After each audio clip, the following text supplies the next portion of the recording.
Hey guys, welcome back to the channel. I want to do something for you folks today. I wanted to do a quick review of these cards that we have that's been given to us in the Murder of Karlov Manor, that new set that just came out for us earlier. Alright, so if you've taken a look at these cards and these series that I've been placing out on the channel, you'll notice that they are broken up by the different rarities, if you will, right? So rarities, of course, like uncommon, common, and all of that.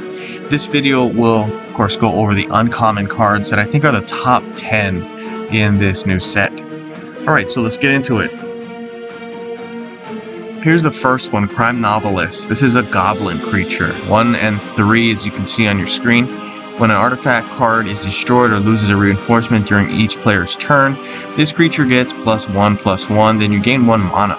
Alright, so one of the things that you've seen, probably if you've taken a look at these cards, is that there's an emphasis on these simple tokens, right? So a lot of these simple tokens are these tokens that are like blood tokens or food or gold, you know, those tokens.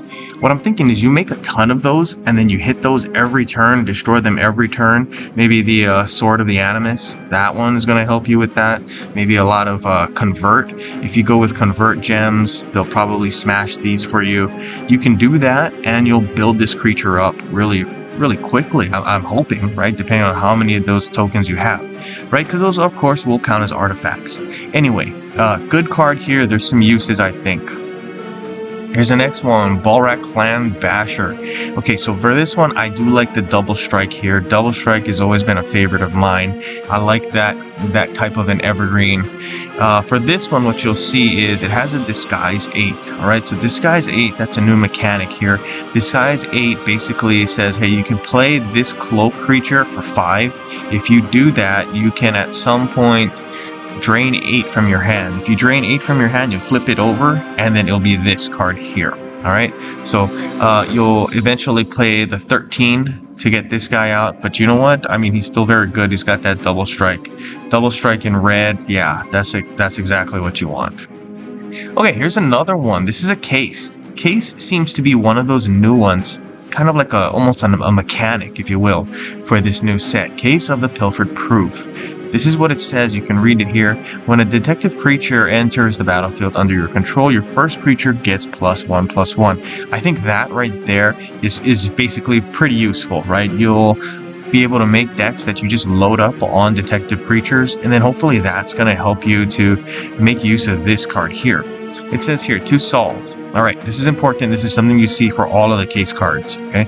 To solve, if you control 2 or more detective creatures, this card gains a solved emblem. Okay, so at that point, that's your solved condition. Once you meet that solved condition, in this case having the 2 detectives, you'll be able to use this ability here. When a token creature enters the battlefield, create a clue token. This is huge. We want to make sure we just load up decks with this card that has a lot of that token creature ability, right? So that ability to make many token creatures. Maybe you know, you've seen some of the Thopters. Those will be good. You can use those. Those will put the creatures down here, and then you'll make the clue, right? The clue is also going to count as an artifact, so that's going to be good. There's a ton of decks out there that will use this ability. That you know, number of artifacts on the board, controlled, whatever. That one, that's going to be big for this. Okay, here's the next one. Another case. Case of the Trampled Garden. Let's take a look. Case of the Trampled Garden says this. When this support enters the board, all your creatures get +1/+1. That's good in itself, I think, especially if you have decks with the Proliferate ability. You want to make sure you have a buff on each of your creatures. And in this case, this will help you with that. Alright, so here's the solve condition. It says to solve.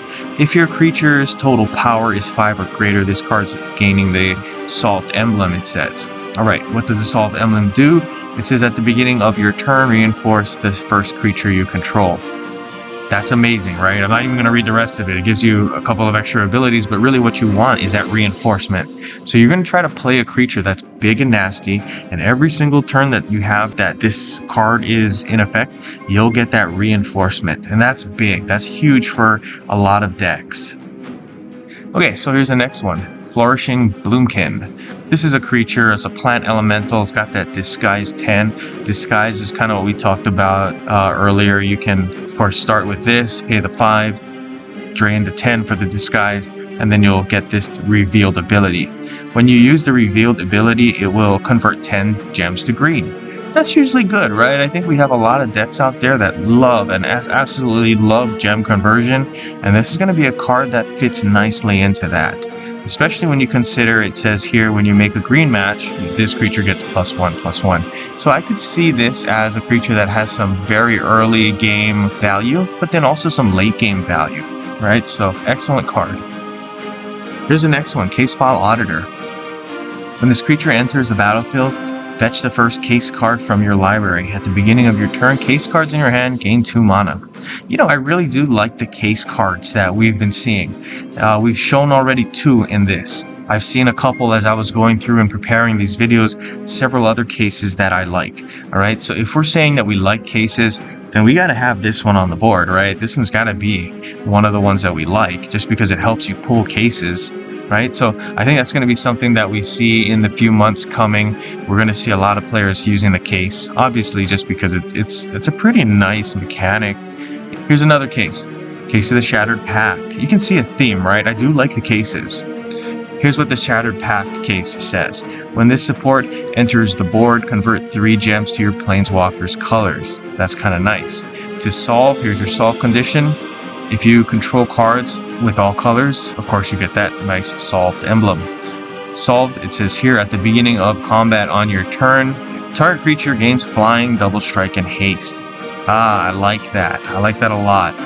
I think there's a lot of decks that you can build that will load up on certain creatures. The problem is you're going to want to have that haste, because as soon as they come into the board, you're going to want to attack. Otherwise, your opponent's going to have a turn that they can get rid of that creature, right? So what I would suggest doing is using this with a few decks that will be able to play creatures really quickly. Those big, nasty creatures. You'll give them the haste ability, so they'll attack on that turn.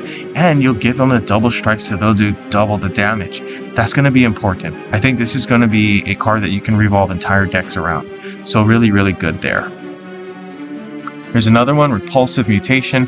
This is an interesting card. I would like some clarification on this card, but I think that the way it's written right now might be a little confusing. But I tell you what, I think it's a valuable card that can be used in a good number of decks. All right, I'll read it to you. It says, at the beginning of your turn, if this card is in your hand, increase this card's level by 1. Your first creature gets +X+X. X is the card's level. Then increase the cost of the first card in your opponent's hand by X. X is the greatest power among other creatures you control. So it tells us here that there's X, and the first part says X is the level. And then the second part of the card says, no, X is not the level, it's the greatest power amongst all the creatures you control. Would be nice if we had some clarification, but just the way that the card is written, I think right now you'll see that there are some really, really good advantages for this card. You get that nice buff, right? If you can use that buff, get it really big, this is going to be quite nasty for a creature. And you also have that defensive ability here, right? Increase the cost of the first card in your opponent's hand by X. So you'll be able to stall your opponent while doing some good damage. Excellent card. Even the way it's written might be a little confusing for me. May not be confusing for you, but I think it's just a very useful card. All right, here's the next one. Wisp Drinker Vampire. It's a vampire rogue, as you can see.